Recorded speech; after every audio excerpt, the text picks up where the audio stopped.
Assalamualaikum warahmatullahi wabarakatuh. Now we will present the final project, Finding AIDS, which the title is The Reluctant Politician Tun Dr Ismail.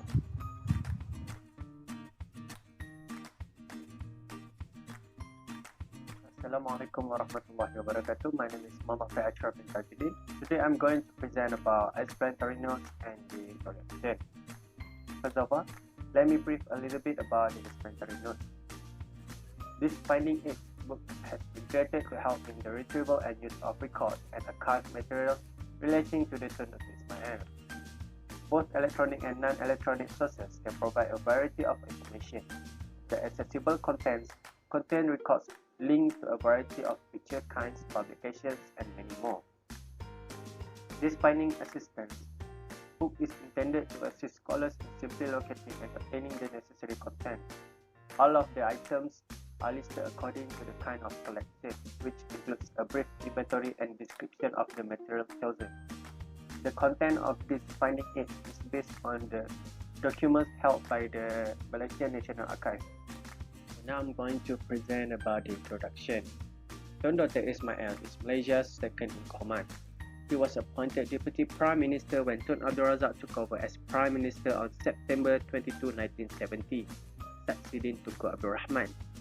Tun Dr Ismail held a number of key cabinet positions prior to his appointment as Deputy Prime Minister. Among the positions he has held are Minister of Justice, Minister of Trade and Industry, Minister of Home Affairs, and Minister of Natural Resources.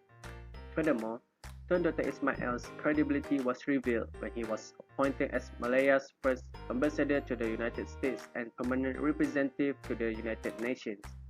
Both of these positions are critical for a newly independent country to establish itself on the international stage. Tun Dr Ismail was granted for the title Tun by Duli Yang Maha Mulia Tuanku Ismail Nasiruddin Shah Ibni Almarhum Sultan Zainal Abidin, the fourth Yang di-Pertuan Agong of Malaysia. He was the main individual to be granted the title of Tun. Tun Dr Ismail family background, education, career, and early political involvement will be all examined. The background of a figure is critical to research because background factors shape our leader's personality and leadership style. Tun Dr Ismail's personality and seriousness as a leader of the country were demonstrated when he gained the confidence of two Malaysian Prime Ministers, Tunku Abdul Rahman and Tun Abdul Razak. Tun Dr Ismail has held two important ministries, the Ministry of Home Affairs and the Ministry of Trade and Industry, even while serving as Deputy Prime Minister.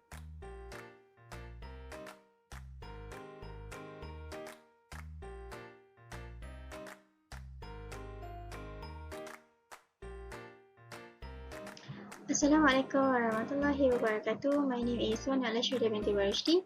Today I will present about Tun Dr Ismail bin Abdul Rahman. I will start with chapter 1, which is early life and family. Tun Dr Ismail bin Abdul Rahman was a Malaysian politician who was a member of United Malay National Organisation (UMNO) from November 4, 1950 until August 2, 1973. His father, Abdul Rahman Muhammad Yassin, was born in Johor Bahru and was of Buginese descent. Abdul Rahman was the first president of the Malaysian Senate or Dewan Negara as well as the first chairman of Malaysian Banking. Muhammad Saleh Abdullah, a famous state treasurer of Malaysia and ethnic Chinese convert to Islam, was his maternal grandfather. Abdul Rahman married Kamaria, the sister of Wan Jaafar, the Menteri Besar of Johor, after Ismail's mother Zahra Abu Bakar, Abdul Rahman's significant other, died in 1936. Before being selected as the second Deputy Prime Minister by then Prime Minister Tun Abdul Razak in 1970, he served in a variety of cabinet positions in Malaysia. Next, I will continue with detail of family Tun Dr Ismail. Sultan Ibrahim of Johor, who aspired to marry into the Johor Heights class through blood, supported the remarriage. As Ismail has demonstrated, Abdul Rahman came close to become Menteri Besar but failed because he would not appreciate interest. Tuan Rashidi Muhammad says, in 1932 until 2010, was the wife of the Tun Dr Ismail Abdul Rahman. Malaysian former Deputy Prime Minister. In 1950, Ismail married Nur Ashiki Muhammad Sir in an arranged marriage. Ismail children from his marriage to Neno, which is Nur Ashiki Muhammad Sir, are Taufik, Zaila, Badaria, Tarmizi, Zamasaki, and Arif. Tuan Nur Ashiki, 78, died of old age on July 2, 2010 at the Damansara Specialist Hospital in Damansara, Kuala Lumpur. His late wife was then taken to his house in Kuala Lumpur Taman Tun Dr Ismail, where he was given his final respect before being interred in the National Mosque Tomb of Heroes. Moving to Chapter 2, which is Early Education of Tun Dr Ismail. Next, student life of Tun Dr Ismail. Tun Dr Ismail was raised by his maternal grandmother due to his mother's numerous illnesses, and he received his basic education in Sekolah Bukit Zahara. Despite frequent trips to see distant relatives interrupting his study, Ismail's early pals were primarily Malay, but as he went through his education at the English College Johor Bahru, he met people from all over the world. Ismail was attracted to non-Malay because he was interested in the other sex at the time, Chinese women who had more freedom to mix than their Malay counterpart. Ismail later said that he developed deep ties with Chis Tiang Eun, daughter, a family friend of his father. When Ilan and Joy Cho married into the prominent Wu family, Ismail became familiar with them and became acquainted with Joseph Chok, who tertiary children, who went on to become prominent politicians in Malaysia and Singapore. Ismail's father, unlike many Malay at the time, was a staunch believer in the importance of education and made certain that his children had the best education possible.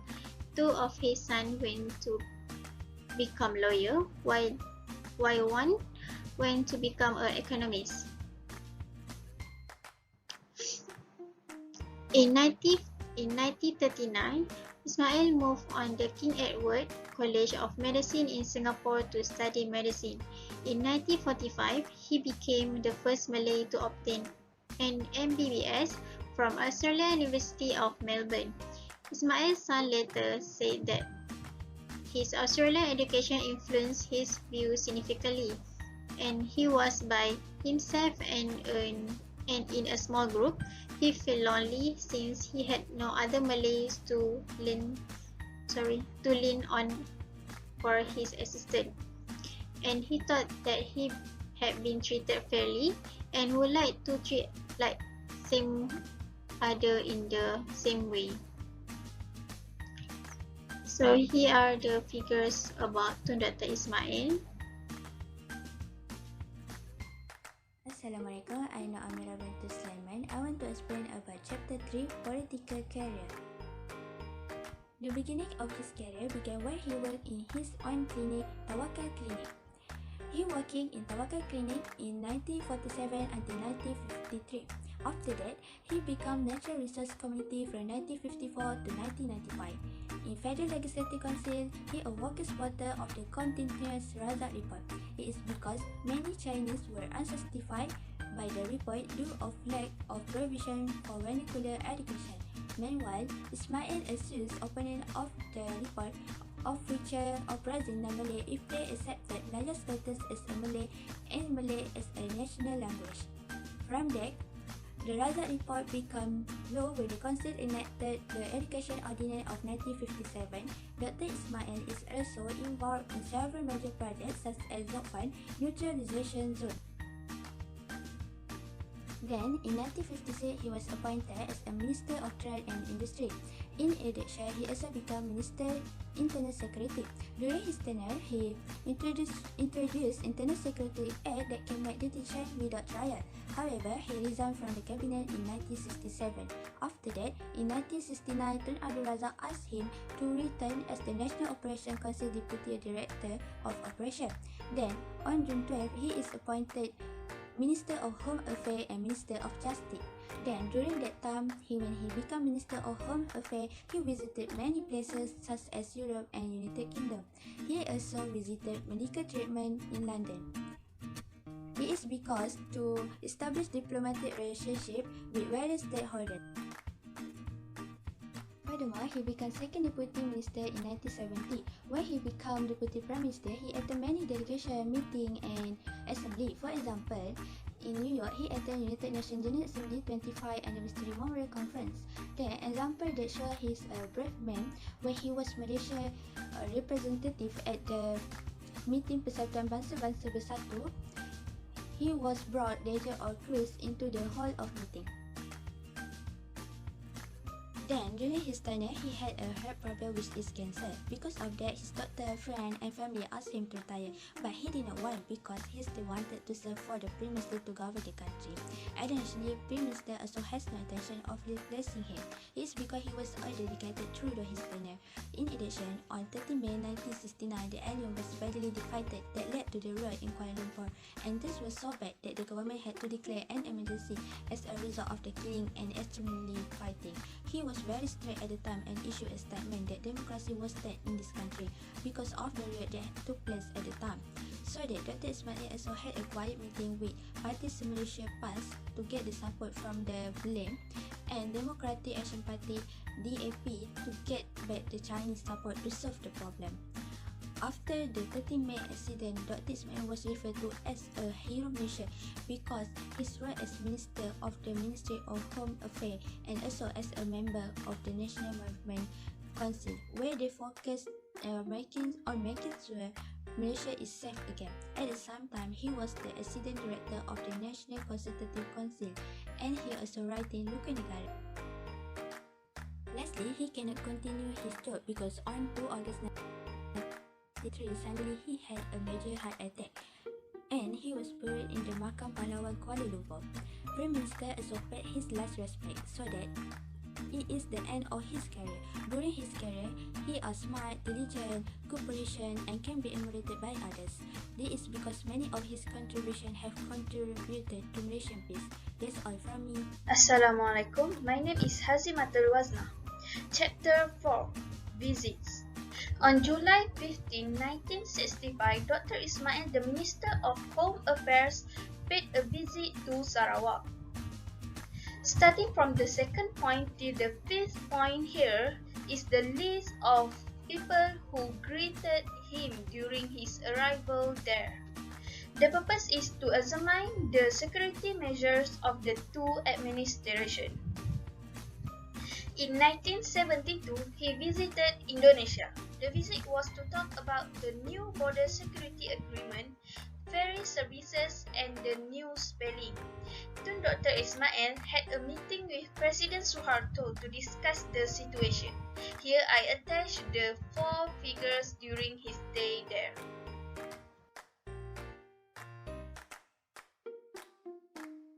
The people who visited Tun Dr Ismail. Several politicians from both inside and outside the nation have visited Tun Dr Ismail over his political career. This is the first 2 figures that I will share with you. And this is the 4 figures for the people who visited him. Assalamualaikum warahmatullahi wabarakatuh. My name is Nur Azati Alimata Jasmine. I'm going to talk about Chapter 5, Retirement. In 1967, Tun Dr Ismail has just been diagnosed with heart valve affiliations. By regular golfing and swimming, he has consciously tried to correct the conditions. The reiterative cancer of his neck has also plagued him.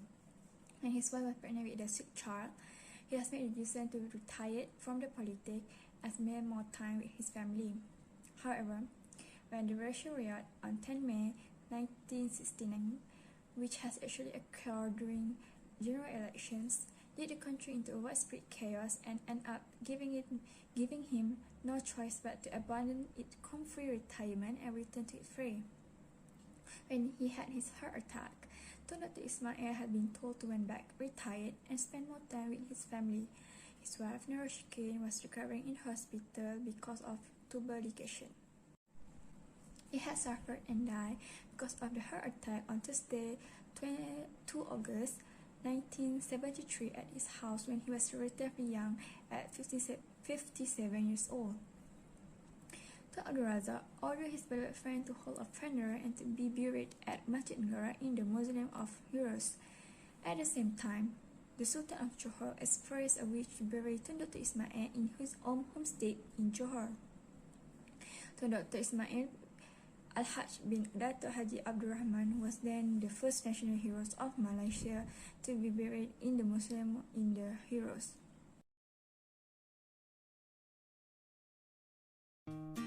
The first point is the statement where it have been previously discussed subject in the past. As a result, Tun Dr Ismail's legacy in this respect has been continuous to be rediscovered. As stated in point 3, the book was published in 2015. During searching the information about Tun Dr Ismail, there was a saying that historians have repeatedly overlooked Tun as one of his biographers put it. It has been difficult to properly grasp Ismail's accomplishment because of his continuous position as the country's third or second most significant person. Taman Tun Dr Ismail. Taman Tun Dr Ismail in Kuala Lumpur's Segambut area is named after him. The park is one of the places where the name is based on him in order for people to remember his name. In conclusion, I want to emphasize that the labels Hero Malaysia and the reluctant politician are very much in keeping with the fight that he has undertaken. And lastly, I want to say that this assignment teaches us how to use and uncover essential resources in the National Archives of Malaysia's finding aids. Thank you for providing us with the opportunity to do this type of project.